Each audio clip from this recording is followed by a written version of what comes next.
नमस्कार। मकड़ियों का नाम जब भी हमारे दिमाग में आता है तो सबसे पहला चित्र जो उभर के आता है वो जालों का होता है। लेकिन आज हम मकड़ियों के इन जालों के अलावा एक ऐसे विषय पर बात करने वाले हैं जहां पर मकड़ियों की एक ऐसी प्रजाति की खोज की गई है, बेसिकली जो जंप लगाती है। शिकार को पकड़ने के लिए जाले नहीं बुनती, बल्कि वो क्या करती है, कूदती है, उछलती है। अब वैज्ञानिकों की एक टीम ने कूदने वाली मकड़ियों की दो नई प्रजातियों की खोज की है, जिनका नाम है मोग्रस शुष्क और मोग्रस पुणे। तो इन दोनों प्रजातियों के ऊपर आज हम बात करेंगे और जानेंगे कि ये कैसे खास है, कैसे अलग है। तो चलिए शुरुआत करते हैं वीडियो की और जानते हैं वैज्ञानिकों की एक टीम द्वारा खोजी गई मकड़ियों की इन दो नई प्रजातियों के विषय में।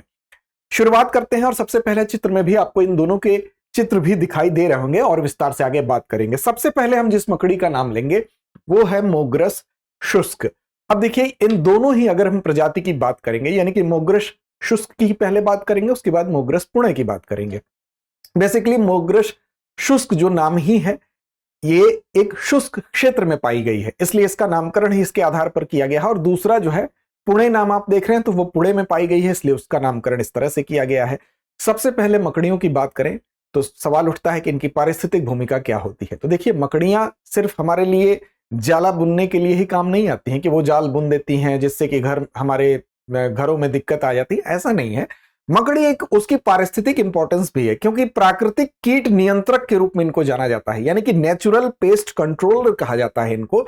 और ज्यादातर जो मकड़ियां होती हैं वो क्या करती हैं, वो मक्खियों को, मच्छरों को और अन्य कीटों को जो है वो खाती हैं, उनका शिकार करती हैं। तो एक तरह से प्राकृतिक कीट नियंत्रक का ये काम करती हैं। इसमें से भारतीय मकड़ियों की अगर बात करें तो उसमें एक छोटी प्रजाति ही ऐसी है जो कि विशेष तौर पर मनुष्यों के लिए हानिकारक होती है, नहीं तो ज्यादातर जो मकड़ियां होती हैं वो मनुष्यों के लिए हानिकारक नहीं होती।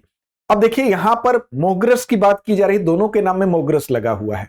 तो बेसिकली जब भी इस तरह का आप नाम देखते हैं तो उसमें मोग्रस जो है, इसमें दो शब्द होते हैं, जिसमें पहला जो होता है वो उसके जीनस को, यानी कि उसके वंश को दर्शाता है, और दूसरा नाम जो होता है वो क्या होता है, वो उसके स्पीशीज को दर्शाता है। तो यहां पर मोग्रस शुष्का में जो मोग्रस है वो क्या है, वो इसका मकड़ी का जीनस है, यानी कि उसका जो वंश है वो उसको दर्शा रहा है। और शुष्क क्या होगा, उसकी स्पीशीज को कहा जाएगा।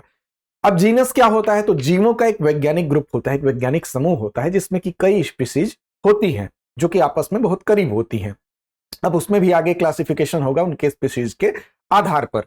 अब देखिए, ये जो बात की जा रही है मोग्रस, तो मध्यम आकार के जो जंपिंग स्पाइडर है, यानी कि कूदने वाली जो मकड़ियां हैं, उन्हीं का एक समूह है जिसको कि हम मोग्रस कह रहे हैं। अब उसी में अलग अलग स्पीशीज जो कि उसका अगला नाम है, जैसे कि मोग्रस शुष्क, एक शुष्क जो प्रजाति है वो क्या है, उसकी स्पीशीज है, उसकी प्रजाति है। और इसी तरह से पुणे दूसरी उसकी क्या है, प्रजाति है।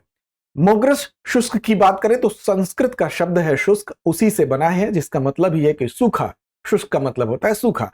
ये क्यों कहा जाता है, इसका नामकरण ये क्यों पड़ा, क्योंकि इसकी जो एडाप्टेशन है, यानी कि जो अनुकूलन की क्षमता है, एडाप्टेशन का मतलब ही होता है कि वो जिस भी वातावरण में है वहां पे रहने के लिए अपने आप को उसके अनुकूलित कर ले। तो यहां पर एडाप्टेशन की बात यह है कि वो अत्यधिक गर्मी की स्थिति, यानी कि एक्सट्रीम जो हीट है, उस कंडीशन में भी रह लेता है, साथ साथ कम पानी में वो जीवित रह लेता है, और रेतीली जमीन पर रहने के लिए उसका एडाप्टेशन है। एडाप्टेशन का मतलब अनुकूलन, यानी कि शारीरिक संरचना भी उसकी वैसी होती है और उसका व्यवहार भी उसी के तरीके से हो जाता है। जैसे इसकी त्वचा जो रेत में छिपने के लिए उसी अनुसार ढल गई है। अगर हम बात करें जो पहली हमारी जो मकड़ी है जिसका नाम है मोग्रस शुष्क के बारे में हम बात कर रहे हैं, और साथ साथ दूसरी बात करें तो उसका व्यवहार भी उसी के अनुकूल हो गया है। इसकी खोज कहां की गई है, सबसे महत्वपूर्ण सवाल यह है। तो खोज की गई है राजस्थान के डेजर्ट नेशनल पार्क में, ठीक है, जो कि थार जो मरुस्थल है उसी का एक भाग है। अब मोग्रस शुष्क की बात करें तो थार मरुस्थल की ही एक नई खोज है जो कि आपको याद रखना है। अब इसकी कुछ अन्य विशेषताओं की बात कर लें तो देखिए, इसमें अगर हम देखें तो इसका जो निकट संबंधी है, यानी कि ये स्पीशीज तो एक विशेष स्पीशीज हो गई, इसका नाम ही पड़ गया मोग्रस शुष्क। लेकिन इसका जो निकटतम संबंधी है, जिसको कि एम कॉग्नेटस उसका नाम है, उसके अगर करीब जाके देखें तो उससे ये थोड़ा सा डिफरेंट है। कैसे डिफरेंट है, तो इसमें विशेष तौर पर जो आकृति इसकी आप देख रहे हैं, यहां पर आपको दो चीज दिखाई दे रही है। एक तो ये वाला हिस्सा जो कि आपको त्रिकोणीय हिस्सा दिखाई दे रहा है, इसको ध्यान से देख लीजिए। और इसके अलावा आप जानते हैं कि मकड़ी जो होती है उसके 8 पैर होते हैं, ठीक है। आपको ये पैर दिखाई दे रहे हैं, 1 2 3, इस तरह से 4 5 6 7 8 8 पैर हो गए। लेकिन ये आगे जो 4 पैर इधर होंगे, इसके 4 पैर इधर होंगे, 8 पैर होंगे। हो सकता है चित्र में आपको कुछ ज्यादा दिख जाए।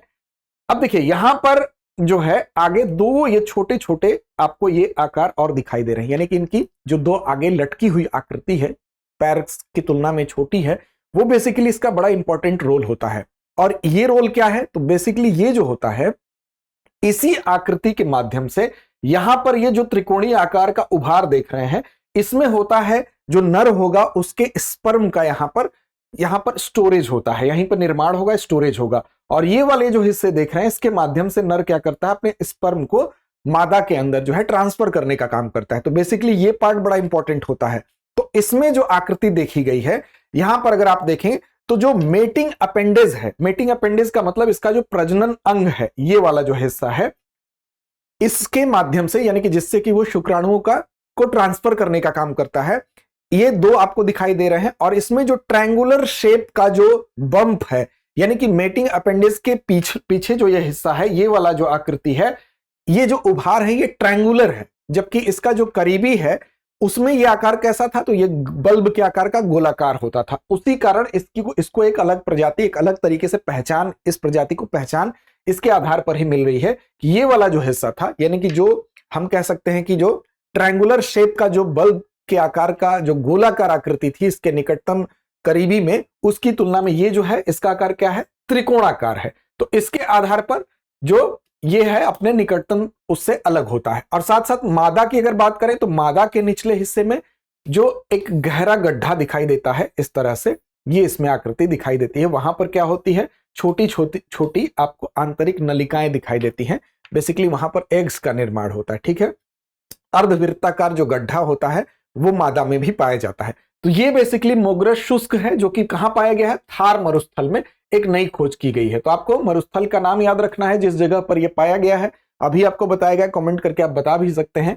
और ये इसकी शारीरिक रचना कैसे अलग है, तो अपने निकटतम से यहां पर जो उभार है, जो बल्ब के जैसी आकृति है, वो यहां पर ट्रायंगुलर दिखाई देती है।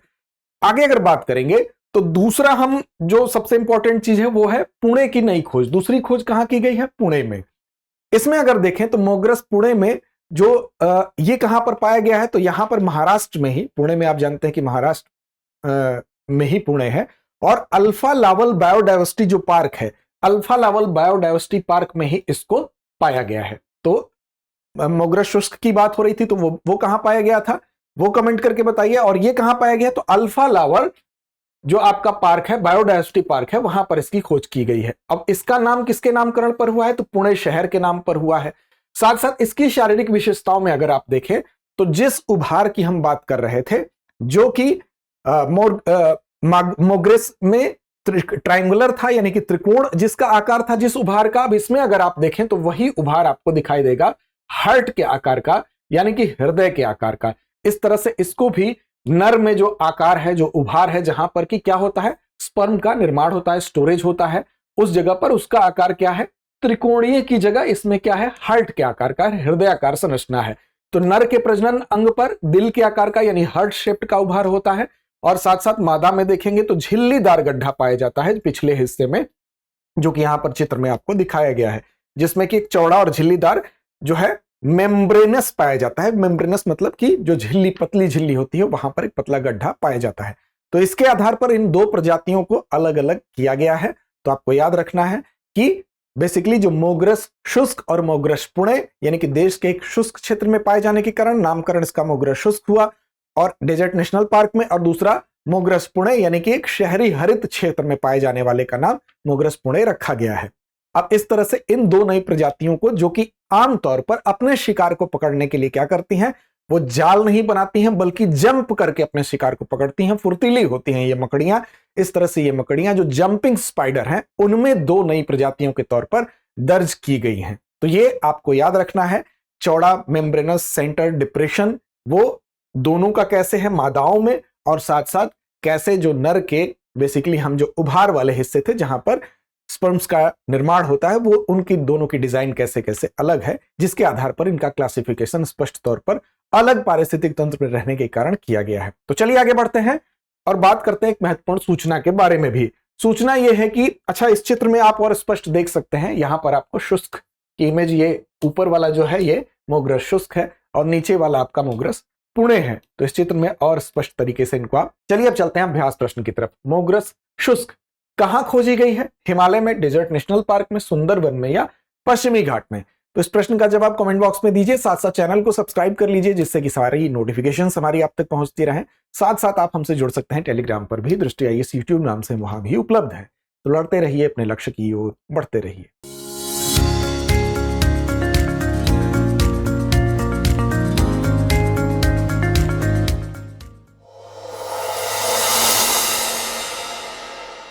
अब एग्जाम की तैयारी को और बेहतर करने के लिए हमारे चैनल को लाइक, शेयर और सब्सक्राइब करना ना भूलें।